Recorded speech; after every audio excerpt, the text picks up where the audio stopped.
Jono, is that coming up on the full screen, the presentation slides? Yep, all good on Yeah, my end. Yep. perfect. All right. So first of all, thank you everyone who's on the call for joining tonight and taking time out of your busy schedules. The fact that you are interested enough and care enough about this topic means a lot to us because it's a topic that we really care about and we think is super important. For those of you who I haven't had the pleasure of meeting in person, my name is Sam. I'm the co-founder of Club 360 and one of the physiotherapists here. And for those of you who are not familiar with Club 360, we are a multidisciplinary health, fitness, and rehab center. We've been in business for about 12 years now. And we have two full-time locations here in Tokyo, and we also have satellite clinics out of the Tokyo Medical and Surgical Clinic and also the Bluff Clinic in Yokohama. We have three physios on staff at the moment. We have myself, Jonathan Giannopoulos, however that's spelt. I think I might have got it right on that slide. And Good, also right. Magnus Belander from Sweden. And myself and Jono will be running through the presentation today. This is obviously an important topic. We thought it'd be a good topic to get started with. This is the first sort of physio-specific session like this we've done in a while, but we are hoping to do more of these in the future. So if you have topics that you think are relevant to your population, and also if you have any feedback on tonight's presentation in terms of the content, the general flow, even just the time, the day, whatever it is, we'd be happy to hear from you. Um, I know we've got some array of different people on the call. We've got quite a few people from schools, which is awesome because, as Jono said to me today, youth concussion scares the shit out of me, and I'm sure that it scares you guys as well. Whether you're involved with kids as a teacher, sports coach, or even a parent. I know that we've got people from different sports, although I know we sort of reached out to people from different sports, including soccer, rugby, boxing, cricket, hockey, karate. I guess if there's anyone from any other sports or other backgrounds, if you want to just sort of drop a note in the chat and let us know, just so that we have an idea of different sports that people are coming from. Um, just a little bit of sorry, I'm still getting used to using Canva as a presentation tool. Just an overview view of the session. We're going to be talking about what a concussion is. We're going to be talking about why the awareness is important. We'll be going through some of the signs and symptoms. We'll be going through some pre-screening, the initial management and protocol, and also the rehab. One person I didn't introduce was our intern from Denmark, Ahmed Habib. For those of you who saw some of our social media content that we used to promote tonight's event, you should know that there were no interns harmed in the filming of those videos. And Ahmed, if you want to just jump in and say hello and just confirm that you're still with us and you didn't actually sustain a concussion. Hi, all good here. Yeah. And then just a few little things before we get started. We are obviously interested in having people. We've got a lot to offer in terms of helping people, and we want to have that opportunity to treat people within our clinic. There are no other conflicts of interest to disclose. There's no financial issues that we've got, although, as I always say, I'm open to offers. And any typos within the presentation are all on Jono because he put the thing together. So, with that said, I'll hand it over to Jono to talk a little bit about what a concussion actually is. All right. Good evening, everyone. My name's Jono. I'm an Aussie trained physio. Been a physio for about 5 years now. I came to Tokyo, joined the Club 360 team in October, and absolutely loving it so far. So thanks for having me on the talk today. I've got a particular passion for concussion. I'm a physio who's heavily been involved with contact sports, mainly rugby, across all ages. So it's something I see a lot of, or have seen a lot of, and yeah, have this real passion for getting people to understand what what it is, and how we can manage it. What is a concussion? A concussion is a complex injury. It can be often hard to define and recognize, but quite simply, it can be defined as a traumatic brain injury, which is often mild, but it is that, and it's caused by the rapid acceleration and deceleration of the brain inside the skull. So this rapid acceleration and deceleration is what causes the symptoms that we see, and it's actually not the knocking of the brain in the skull like everybody thinks. It's actually the brain has two different types of matter, and it's actually the shearing or these two different types of matter moving against each other, which kind of disrupts those delicate brain nerve cells between them, that causes like this cascade of events inside the brain that causes the signs and symptoms that we see in our patients. So it is actually, it's super important to acknowledge that concussion isn't just a knock to the head, but rather a real injury that requires rapid response, a rapid diagnosis and appropriate management. So then we're not dealing with persistent and chronic concussion symptoms. It can be quite debilitating for people. We also have to acknowledge that all concussions or suspected concussions must be taken seriously, particularly for children and adolescents. They need to be treated more conservatively than what adults do. Children and adolescents are more susceptible to concussion. They take longer to recover, have more significant memory and mental processing issues, and quite scarily are more susceptible to rare and dangerous neurological complications caused by a single or a secondary impact. So we want to use what we call the 4 R's, and that is to recognize the concussion. We remove the player or the person from whatever activity caused this concussion. We foster this environment for recovery, and we refer on to make sure that the most appropriate care is taken.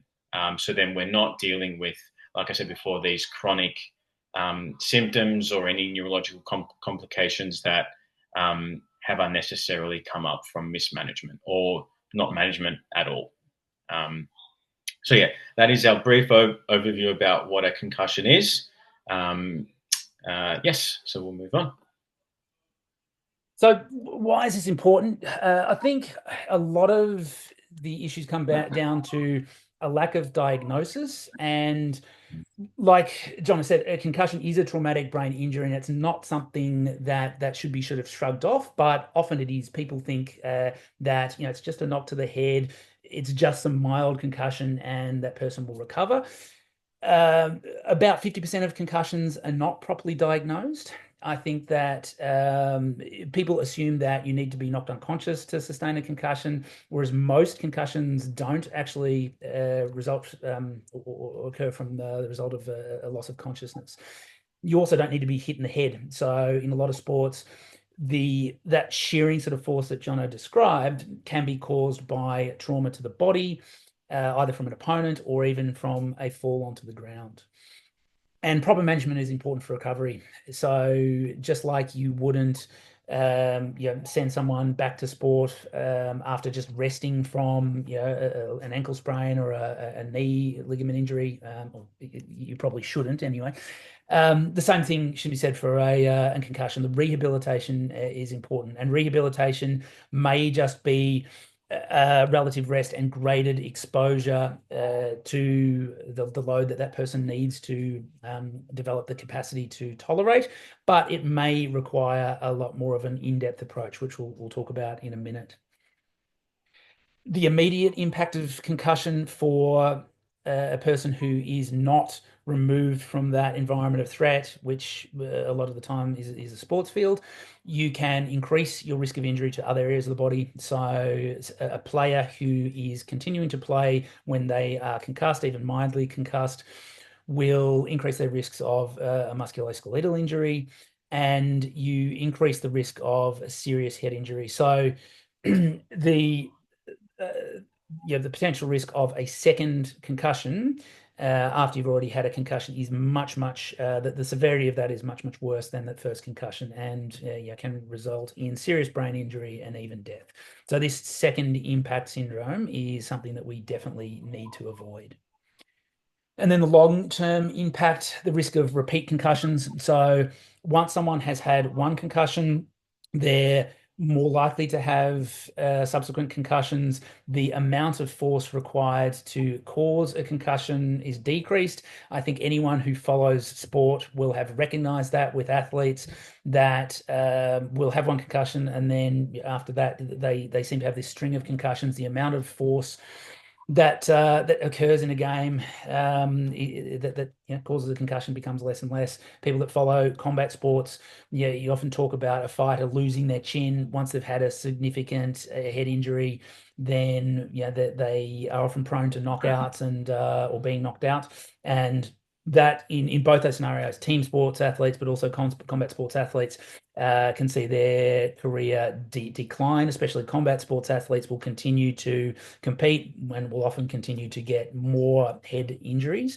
And we've seen, especially in Australian rules football, which is what Jono and I follow with a passion.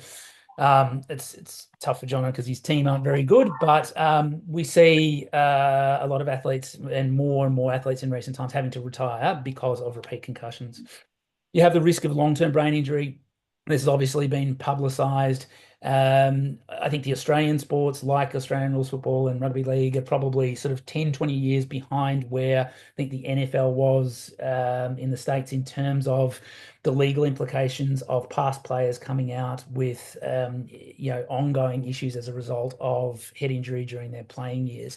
And I think this is just going to become more and more of an issue as time goes. I think that we, as an industry, sports medicine started to take concussion a little more seriously sort of 20 years ago. And so hopefully there's been enough work done so that we start to see less of that, but that ball's already rolling. And then there's a risk of chronicity. So a lot of people don't recover within sort of the average time frame of 3 weeks or so.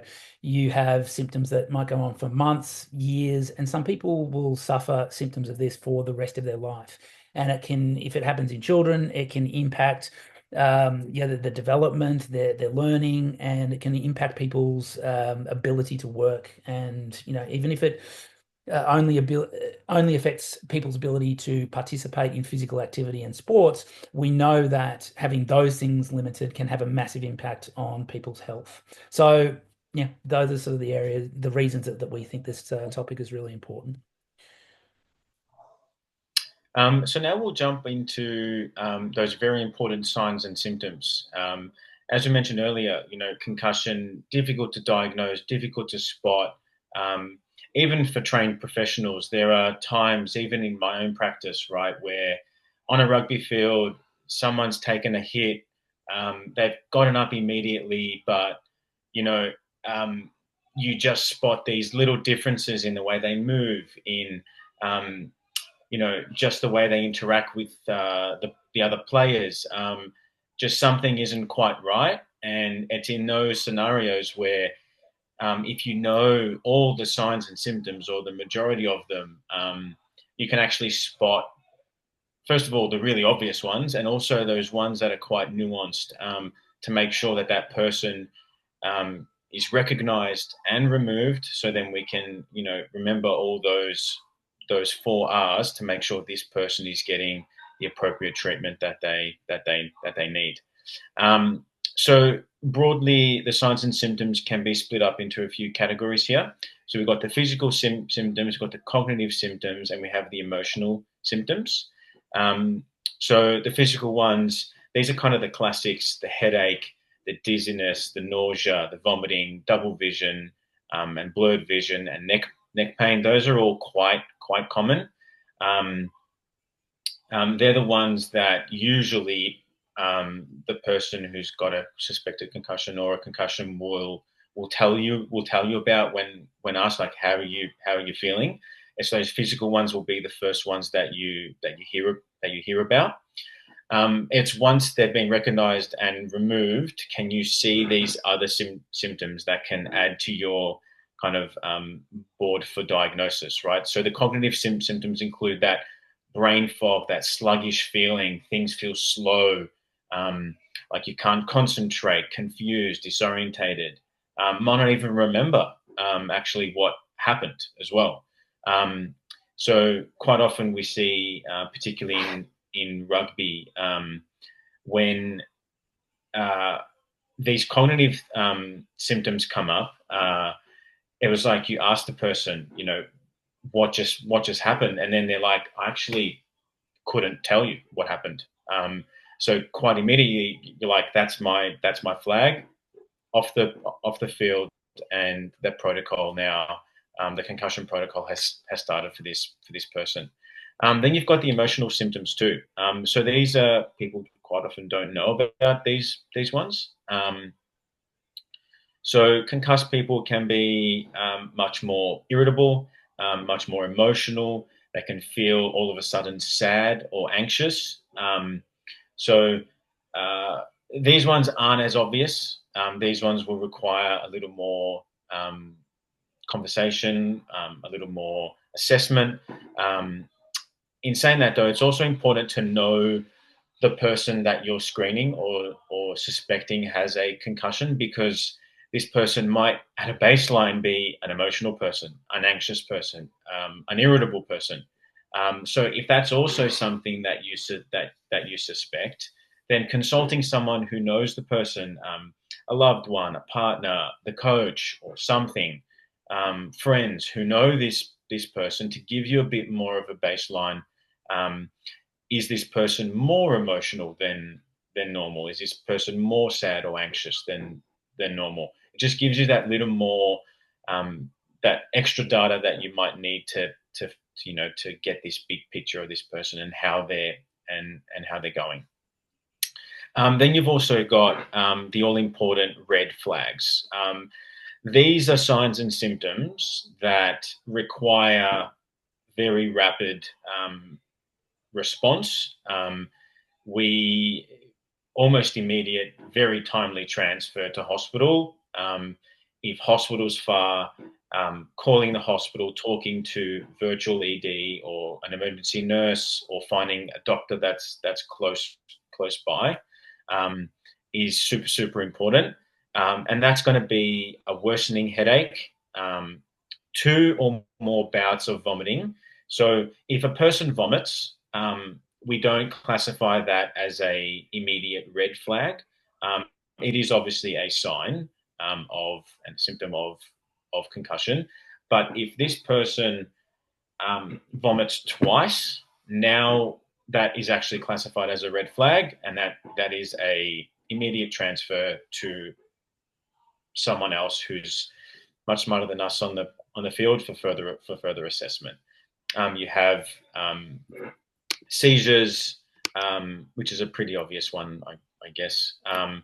Unequal pupil size. This might be difficult to spot, but if you do, that is a red flag. Obviously, a loss of consciousness as well. Weakness, numbness in the limbs. We want to make sure, if that's a symptom, we want to make sure that the neck and the spine is okay. So that's why we need to transfer these people to hospital. And then there's the slurred speech and all that worsening confusion and disorientation. So any of those there, at any stage, is that immediate red flag. We're off getting assessments. And usually it's straight into the CT machine as soon as possible to get an image of the brain, to make sure there's no bleeding that's going on.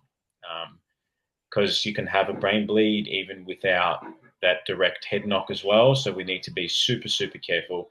And very importantly, like we mentioned before, if this is a child or an adolescent, if this is a teen, even more conservative with all of these symptoms. So being really on top of these and really knowing the big ones, super, super important to make sure that these people are put down the pathway that they need to be to make sure that everyone's safe.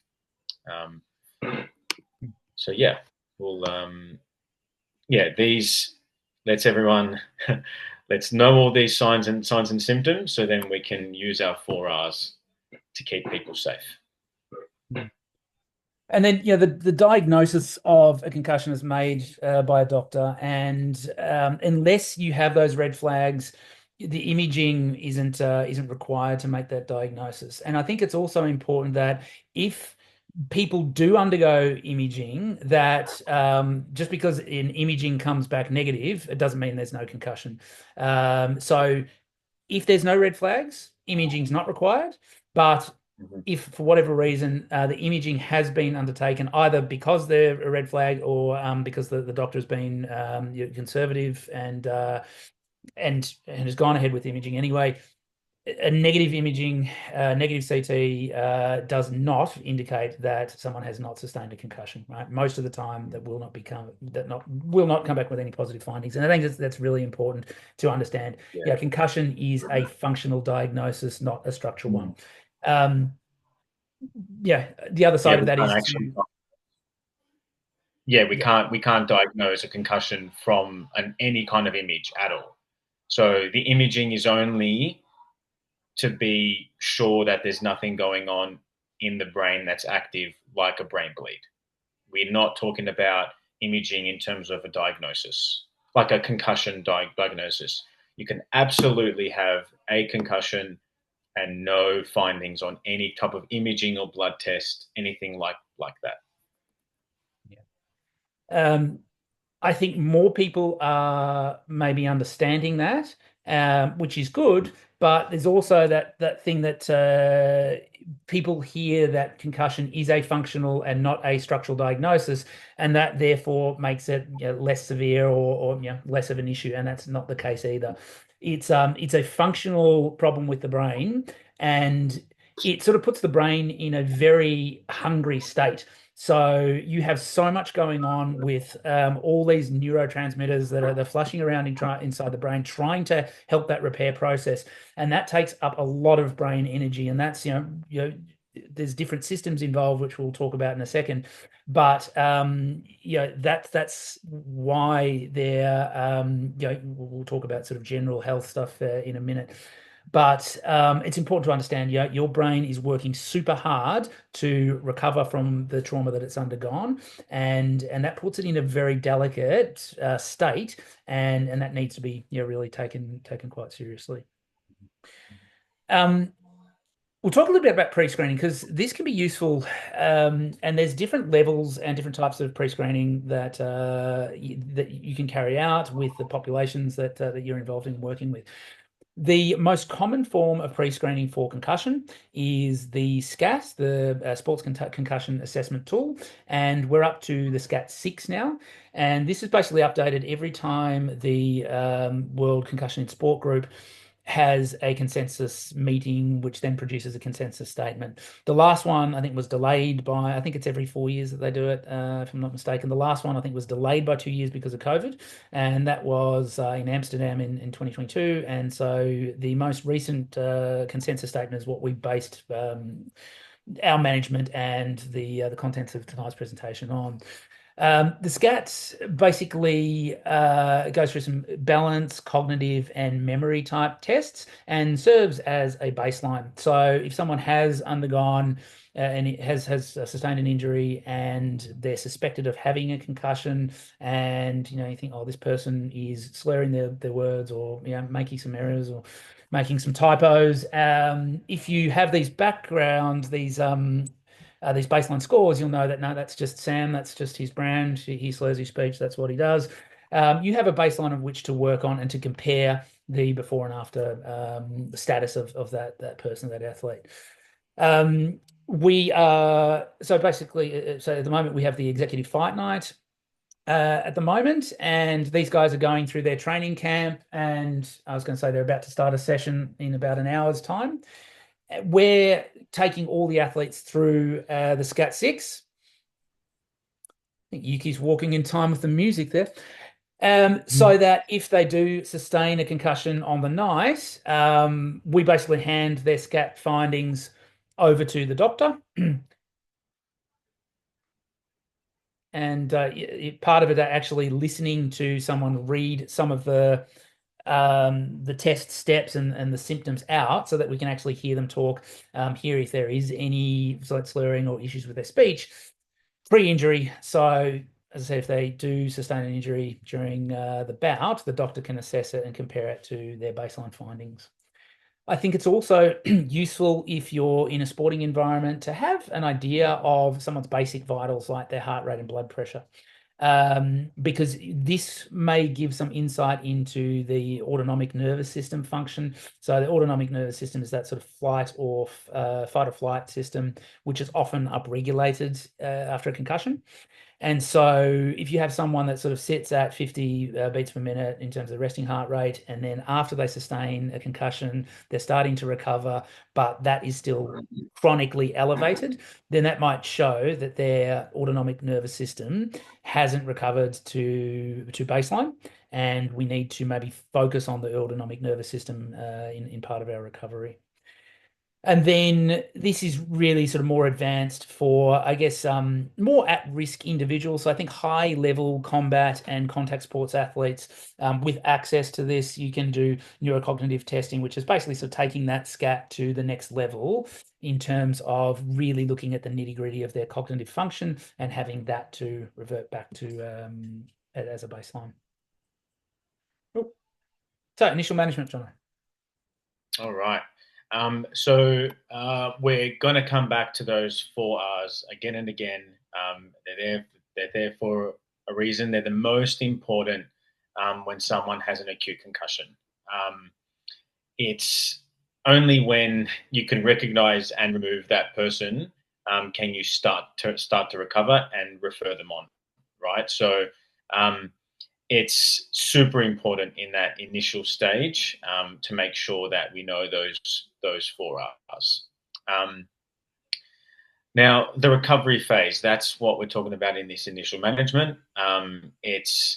We need to, foster this environment for this person to start healing as soon as possible. So in the first 24 hours, it's a relative rest period. This person goes home to a safe place, a place they're familiar with, a place where they can be supervised, because quite often too, concussion can have a delayed response, delayed symptoms. So not being alone is super important in this initial stage as well, because sometimes, well, we always say that someone who is concussed cannot be a judge for themselves, right? So having that person there with them in that first 24 hours to 48 hours, really, really important to make sure those delayed symptoms aren't missed. And in that time too, not even just in the initial stage, in this whole process, just like Sam said before, it's a very metabolic process. The brain is using up a lot of energy to heal and get better. So in this time, making sure getting adequate energy intake, having lots of protein and lots of calories to fuel this brain healing, staying hydrated, electrolytes, and actually getting some really, really good rest. It's actually a myth. I'm sure many have heard that if you get a concussion, you can't go to sleep, you might die. That's been a myth and it's been debunked. Sleep is necessary for brain health and recovery. So doing those few things, making sure adequate energy is in, staying hydrated, and you're resting, super, super important. And then the main goal is to, after that rest period, is to find an activity below the level at which physical and cognitive activity does not provoke symptoms. So we need to find that sweet spot where people can just go about their day without provoking or spiking their symptoms. So that might just start off doing normal house stuff, cleaning the house, going for a short walk, just regular stuff. And then once that relative rest period and that kind of initial stage is done, then people can move on to this guided, graduated return to sport, school, and work, and and stuff like that. So this can be a very tricky time for someone who's not trained. What classifies as a spike in symptoms? What, like, can I go for a walk? Can I actually lift my laundry basket that's quite heavy? Can I go up the 4 flights of stairs up to my apartment? If people are unsure, then getting the assessment and getting advice and treatment from trained professionals in the initial stages can be very, very helpful. We shouldn't be guessing because arguably the initial stages are some of the most important, because we need to, remember, foster that environment for that brain to heal. So if you're unsure, seek out, reach out. There's always trained professionals out there to help. So, yeah. And the research shows that the sooner people can seek care, the better the long-term outcomes. So, yeah, it really pays to to try and get in and see someone who knows what they're doing in this space. And I think that what John said about the general health stuff is really important. The nutrition, the hydration, the sleep, after a concussion should really be aiming for some 9 hours of sleep if possible. We see a big spike in growth hormone release in that sort of 7.5 to 9 hour, that sort of last sleep cycle, that really bumps up. So that's really important. So I know we've got some people here from combat sports background. If people are on a calorie deficit, I guess there might be other people that are on a calorie deficit, even just for a general weight loss means. But for combat sport athletes who are trying to reduce their weight, arguably, if they've undergone a concussion, they should really be pulling out of whatever fight they've got planned next anyway. But this is not a time where you want to have your calories restricted. Just like with an injury, if you have even a musculoskeletal injury, you're probably increasing your basal metabolic rate and the amount of calories that you require just through having a musculoskeletal injury. The same with a brain injury. So your brain is really needing those nutrients. So it's important that you keep that up. And even there's some research around creatine. Some of you may be familiar with creatine as a supplement that acts on the ATP system and helps with strength and power development. There is some research about the cognitive impacts of creatine as well. And I think this has sort of been taken a little bit too far, especially by certain podcasters, that you take your creatine and all of a sudden you're going to be a genius.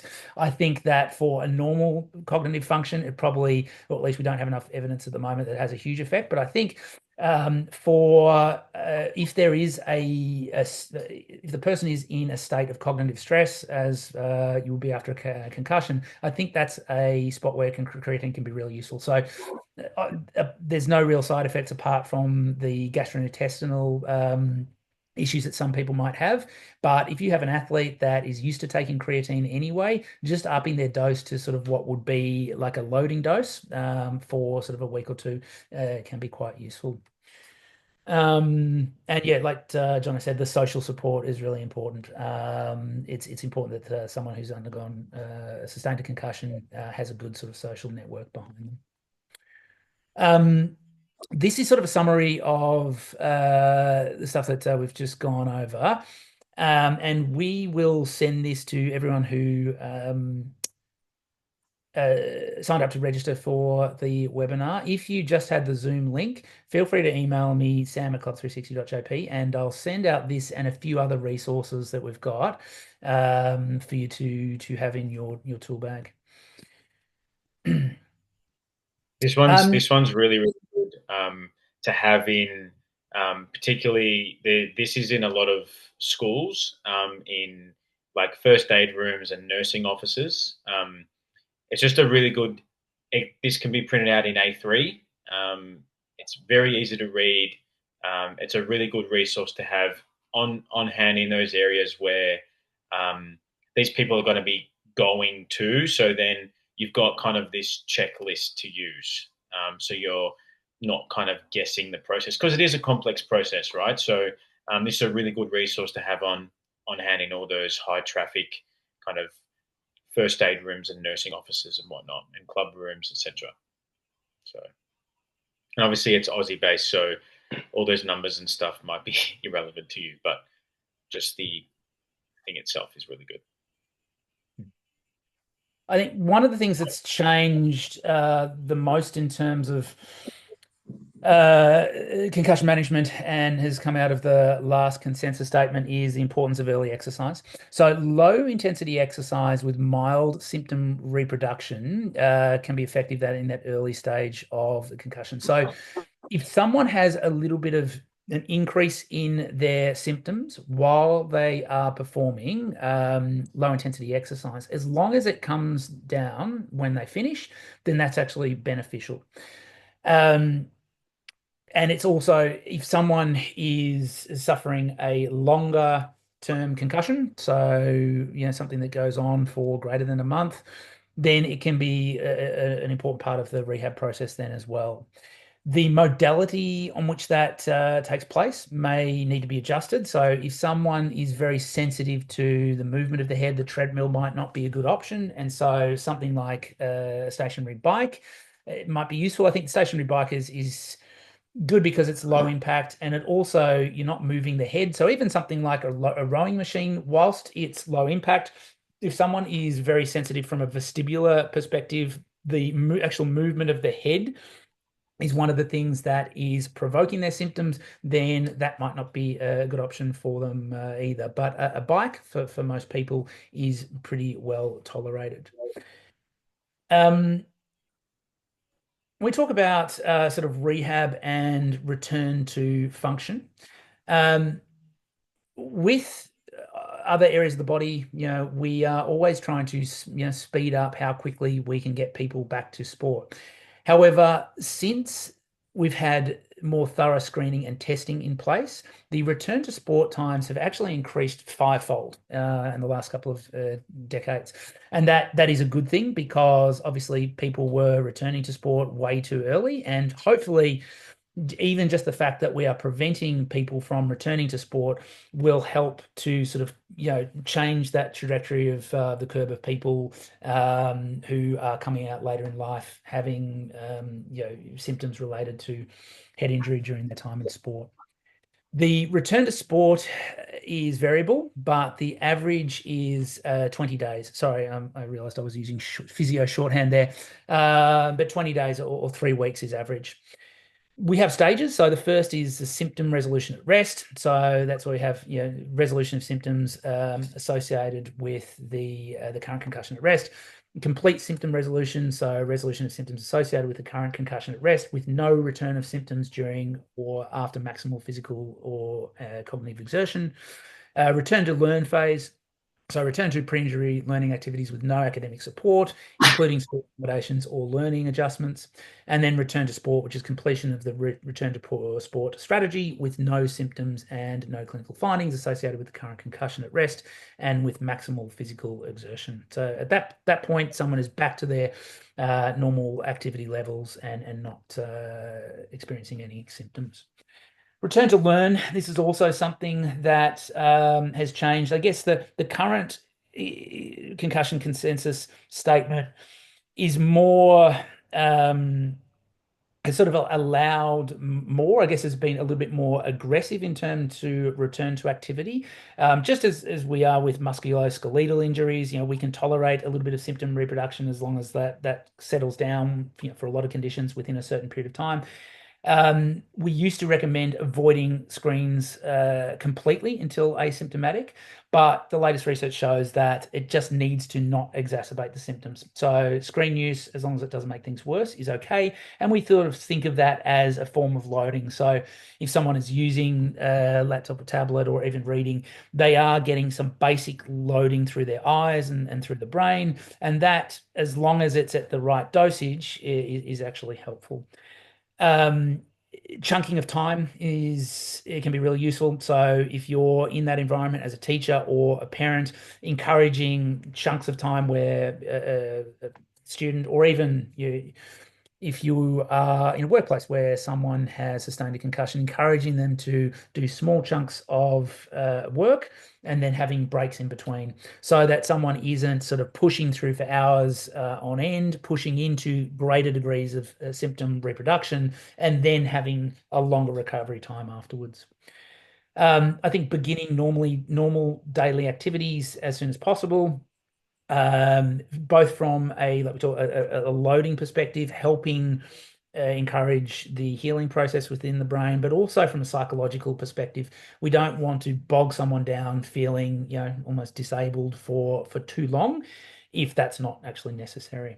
And yeah, all of this will depend on individual presentation. I just completed a certificate in concussion management through a group in the US, and one thing that was brought up constantly was that if you've seen one concussion, you've seen one concussion. Like, every concussion is different, and the different systems affected and the rates at which people recover and respond to different stresses will be different. And so people will be able to tolerate different things. You'll have people that will be able to tolerate a lot of stress to the eyes in terms of looking at things, but actually having to use their brain to interpret that information will be harder.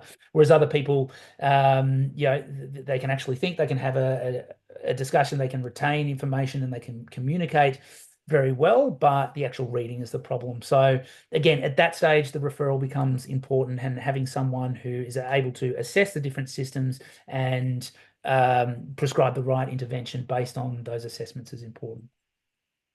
Return to sport. So this is the basic sort of protocol that has been proposed, where you have your general activity, light aerobic, moderate aerobic, your sport-specific exercise, non-contact drills, contact practice, and return to play.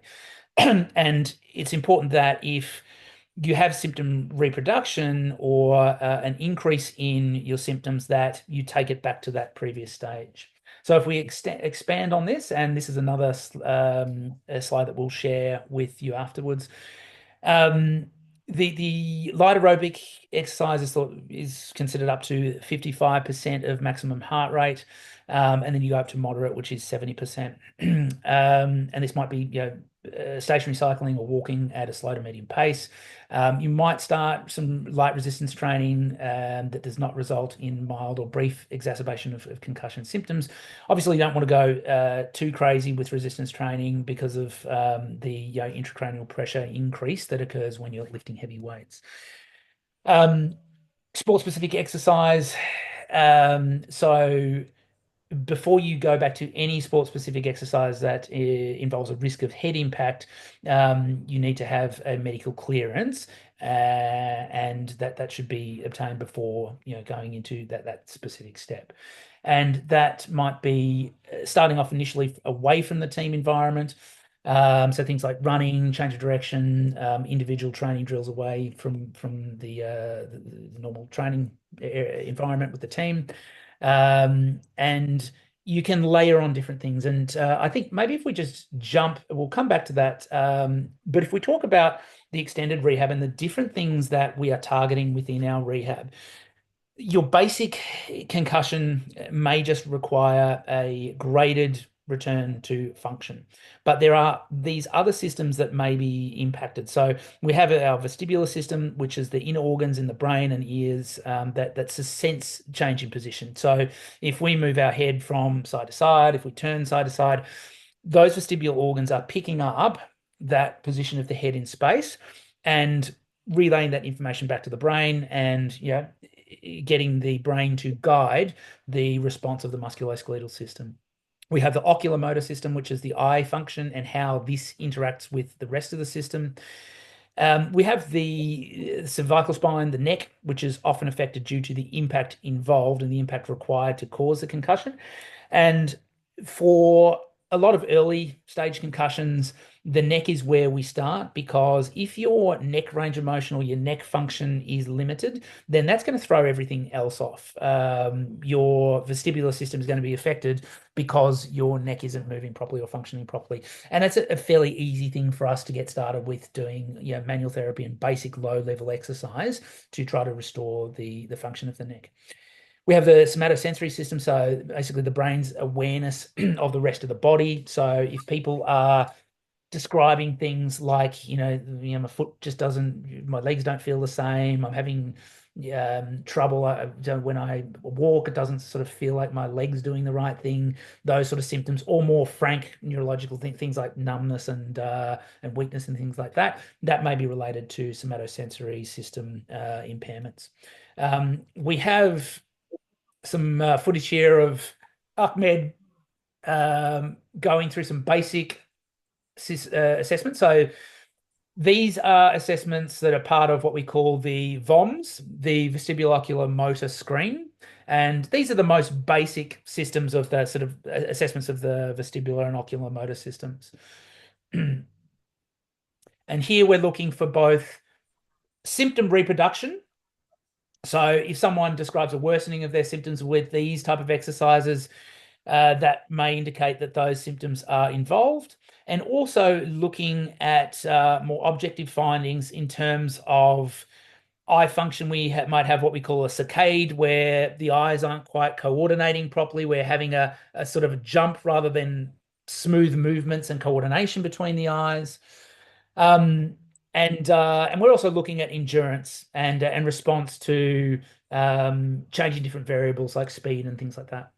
So this is an example of more of a vestibular specific test called the gaze stability test.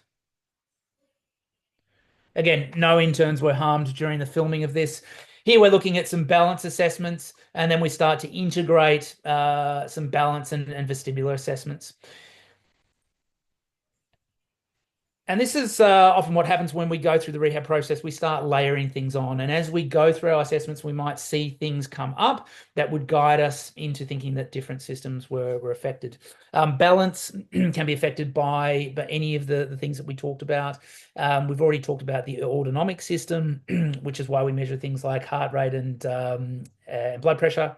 And that will also give us a lot of information about the tolerance to exercise. So sometimes if someone's symptoms are being provoked just by increase in heart rate, that is again showing that the autonomic system is still upregulated and not tolerating that load.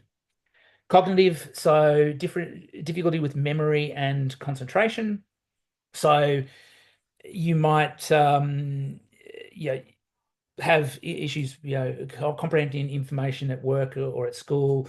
And that's why, having good social support is important. Noticing if someone is struggling to find words or their communication style is different to normal, that would indicate that there's a cognitive element of their issue. And then psychological. So this might be post-traumatic related to the incident. It might be changes in their mood, irritability, low mood, sadness, depression, that type of thing. There might be psychological issues with concerns over the impact of the concussion on their work or sport participation, and also concerns about the potential chronicity of their condition.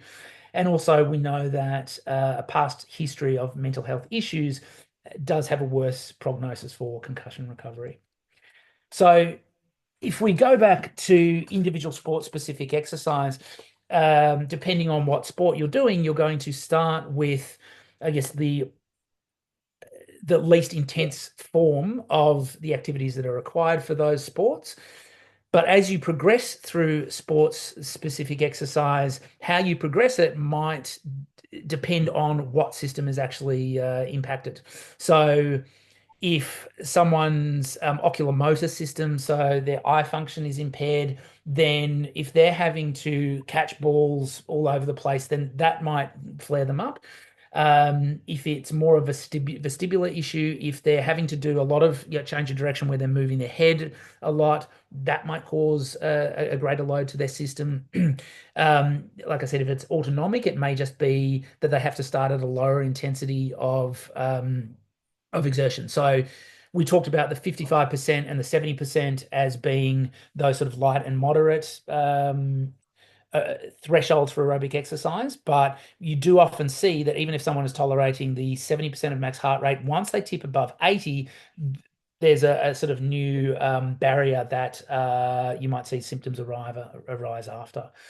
And you might have someone who is triggered by more psychological, like if they're in the sporting environment where they sustained the concussion, they might be actually quite anxious about that. So, you might need to, refer out to some psychological support to actually talk them through that return to sport process from a psychological perspective. Once you get to that individual sport-specific exercise and they've got past that stage and they're asymptomatic, then once they've had medical clearance to recommence non-contact training drills, that's when we go into step 4.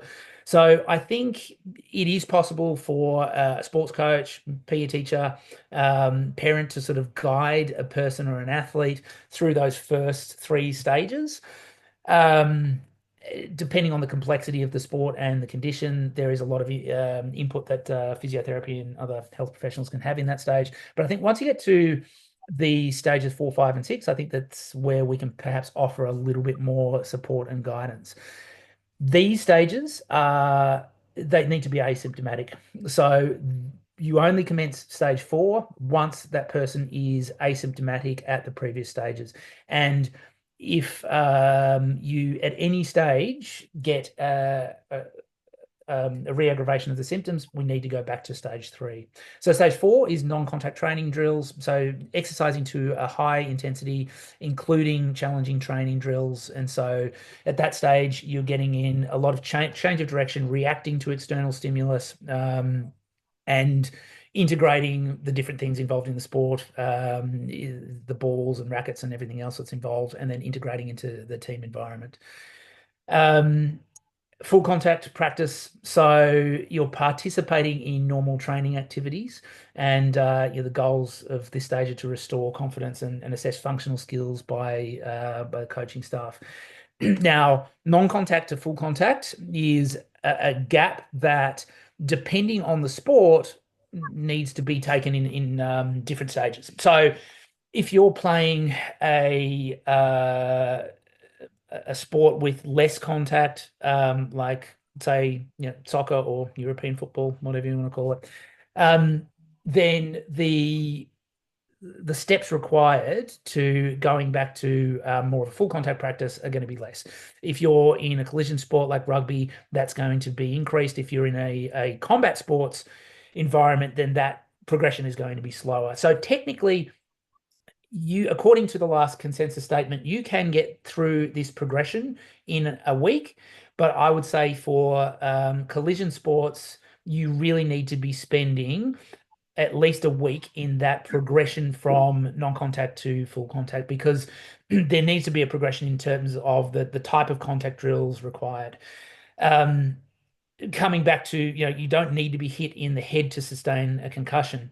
You need to have a way of grading the type of impact to the body, and that might be sort of partner on partner drills. It might be starting off with a collision bag, just hitting into some sort of object to train that capacity, and then working with a partner, and then doing more sort of unpredictable type motions, You also need to practice falling, and this is, I think, even in terms of concussion prevention, this can be a really important skill. In combat sports, where we're taught how to fall, but in most team and field sports, you're not. And I think that can be an important skill, but especially for someone who is coming back from concussion, they need to actually practice falling on the ground, on the play surface, and getting used to that impact. And then once they've resumed full training and the athlete feels confident and the coach feels like they are moving in a way that sort of exhibits their past performance. I think if we talked again about social support, if those around them know that they're sort of back to their normal self and the athlete feels confident, then they're in a position to return to play. Even if they're involved in normal training and they're meeting all the criteria, and they're not experiencing concussion-related symptoms, but they're not confident going back, then they shouldn't be going back. And this goes for any injury.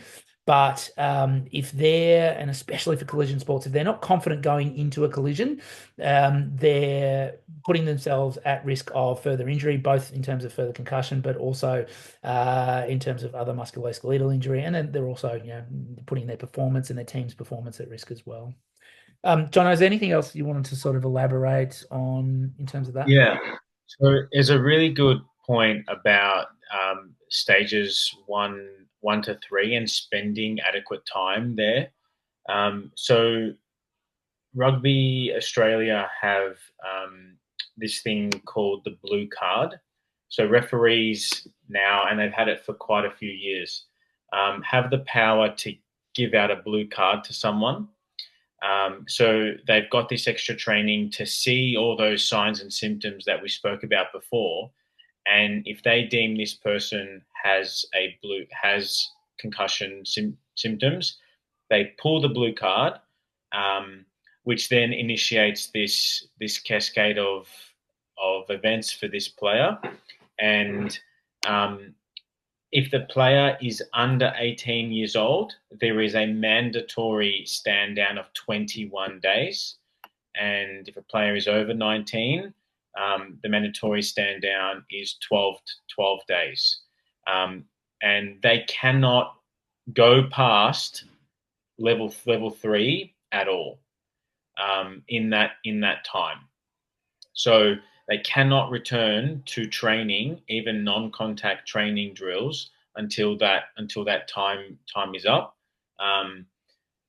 Obviously, you've got to have good faith in this actually happening, but it's just shown that the more time that you can spend and make sure that stage one to three is done really well with enough time for the brain to heal, can you have a really successful stages 4 to 6. So that kind of stand down time, a lot of clubs, a lot of schools are adapting for their own policies.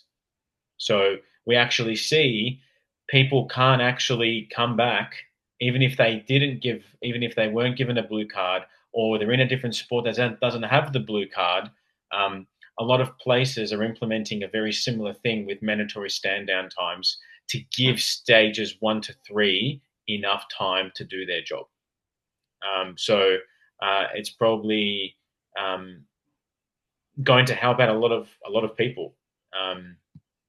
And if you actually get a blue card, there's a whole series of things that have to happen for you to actually be cleared to play again. But that's only in rugby. That's not in the rest of in anything else. So it just shows 1 to 3 can be done at home, but stages 4, 5, and 6 are quite different. The demands and what needs to be done are quite different. So that's where the physios and other allied health can have a really good impact to make sure that they're really, really successful. And also in that 4, 5, and 6 there, we're talking about, Sam was talking about the gap between that non-contact and contact and return to sport. There's this like rule where if someone's talking about adding layers to your drills and what you're adding to this player's training and rehab, doing something twice should be a benchmark. So if this person can do a training session with some tackle bags, making sure the person can do it twice instead of just once is a good habit to be in when taking people through rehab.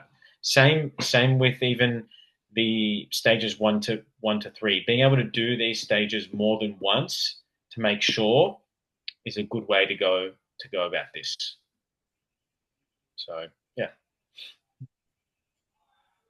And the last R that John referred to was refer, and obviously you would refer to medical practitioner to have the concussion diagnosed, but there's also within allied health, there's a lot of referrals that may need to take place. So sometimes these concussions require a multidisciplinary approach. Occupational therapy, physiotherapy, obviously, psychology, speech therapy, optometry for those sort of oculomotor deficits, especially neurooptometry, and even neurology. So and then sort of that collaboration, that team approach then also includes the sports coaches and maybe even strength and conditioning coaches as well. So I think it pays to have good contact, good communication, and also good understanding about what we're trying to achieve if we're trying to get an athlete back to playing sport after a concussion. I think that brings us to the end of the main things that we wanted to talk about. Does anyone have any questions? You can feel free to type in the chat, or you can turn on your mic and ask them in person.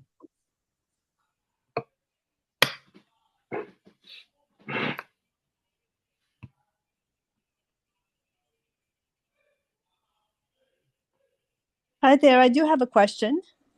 Please. Hi, I'm actually a registered nurse, and we had a situation recently where an athlete was had a pretty bad concussion and was diagnosed with a concussion syndrome. And he went through all of the steps to get back to playing rugby, but then he returned saying that he had a brain fog, which is what you described earlier. For me, it was like, okay, you need to go back to the neurologist because something's going on, right? But he described it only when he was studying in class and not necessarily when he was on the field. It doesn't really matter, right? When they have this brain fog. No. It's like, right. Okay. Yeah. So, yeah, I think that's that's a really important point. So even if someone is asymptomatic during their physical activity, during their sport, if they're experiencing symptoms at other times, then they need to be in that sort of stage 1 to 3. And it sounds like that student is likely to be experiencing some oculomotor issues, or maybe even some cognitive issues that are driving those symptoms. But 100% that side of things needs to be addressed and rehabilitated before even going back to non-contact practice. Thank you so much. That was my impression. But the student went on to go ahead and play rugby anyway. So I was like, okay, you guys are taking all sorts of risks here, but not a good situation. It's just not worth it. No, it's not. Not even close. Yeah, and it's really difficult when the parents don't seem to understand, right? It's they just want their son or daughter or whatever to be out there on the field, and they just don't grasp it. Yeah. That it's like one step forward, 2 steps back, Yeah. I mean, I think that's why I'm happy that a lot of people on the call tonight are from schools. I think it's really important to get these messages across and get as many people that are working with youth athletes and also communicating with the parents of those youth athletes to have a good understanding about these things. Because yeah, the example that you brought up is the sort of perfect example of you know, misunderstanding around concussion causing, you potentially, causing problems further down the track. So, yeah. And we see it so many times. Like I've seen this exact situation so many times. And the best thing that you can do is just advocate for this student, and try get that message across, because that's really all we can do, right? We can't force anyone to do anything. So advocating for this person, and making sure they're on the right pathway is the only thing that we can do. Thank But it's you. good. Yeah, it's good that, I'm glad that, that's something that was acknowledged and picked up. It's recognized, right? It's what we're talking about. Those 4 R's, you need to recognize it first. And it's good that you've recognized that. Well done. Thank you. I have another question. Do you recommend for schools, for athletes that, particularly high schoolers that play rugby, that play football, high contact sports, do you recommend that we implement like return, like the neurologist must release the student to play sports, even if they do the gradual return to play, if we have an athletic trainer? Do you recommend that student return to the neurologist to have a medical certificate to go back to sports? Well, they need to, I guess, if you have whether it's a neurologist or a general practitioner, and if people need a good general practitioner, I think there is one on the call right now. I think he's still on. So they need to be signed off by a doctor, even before commencing stage 4. Whether they need to see the neurologist, that because you're not basing the diagnosis off imaging findings and things like that. I think for most simple cases, or basic cases of concussion, as long as they've gone through that progression and they're asymptomatic, then obviously they need medical clearance, but I don't necessarily think that they need to see the neurologist. What do you think about that one, Jono? Yeah, so I'm just going to read out the last section of the blue card, because it actually just shows like a really good way to think about it. So, because you need a doctor to sign off on this before this player can return. So the player has undertaken the age-specific mandatory rest period, tick. The player has completed steps 2, 3, and 4 of the graduated return to play without evoking any recurrence of symptoms. And then also the player has returned to school, study, or work normally and have had no symptoms related to concussion for at least 14 days for under the age of 18, or 7 days for the player aged 19 and above. So technically, according to this player does not meet that criteria. So this doctor could not sign this person off, because he's still going to school doing academic stuff with concussive symptoms. So that person should absolutely not be playing rugby. Yes, and that's how I see it too. That's how I understand it. Yeah, and that's exactly why schools now in Australia, and some clubs, like high contact clubs, are actually modifying and taking this blue card process and making it their own, because it is just really thorough and really conservative and really safe. It's like a best practice. I feel like a best practice. And I can understand how players and parents and people want these people to be performing, but your brain's not worth it. It's just not. Thank you. You've got your brain forever, right? Like, I don't know. And just the risk reward. I mean, for kids playing sport, even if you're playing at a high level, even if you're like shooting for university scholarships, like taking the time to get back for a concussion. I think that, in professional sports, the missing at the highest level, missing out on a couple of games, maybe, hundreds of thousands of dollars. But for these kids, it's just it really isn't worth it. It's just not worth it. Not by a long shot. And this is why it scares the hell out of me. Because I hear these stories too many times. So. I've got a question, if that's all right. So you mentioned, like, during the early recovery phase, you cited a few things that are important for recovery, like enough sleep. Around 9 hours is when you really see the growth hormone kick in. Not reducing calories, making sure that your brain has enough calories to help with recovery. When we start talking about longer term concussions, like over 1 month or 2 months, do those same things still have as much of an impact? Or at that point, is there something else going on with the patient that different recovery methods would be more beneficial? Yeah, I would say at that point you're dealing with some of those other systems that I described, vestibular, oculomotor, cognitive stuff. I think that, obviously, if you're not sleeping and you're not eating well, that all adds to the systemic load, but it definitely becomes less important. And you're not, if you're 1 or 2 months down the track of a concussion, you're not going to fix that just by eating well and sleeping. So we actually see that spike in like energy uptake or usage by the brain at that like day 5 to 7, where you see the energy just spike, and that's where people are like, "Oh my god, I'm so tired. I'm so this."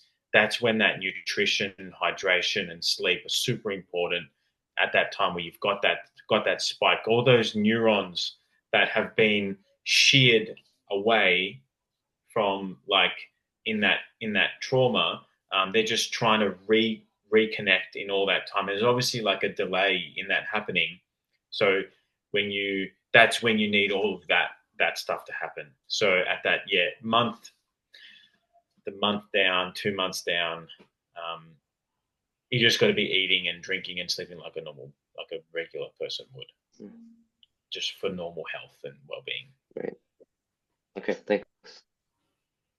Thanks, Chris. Any other questions?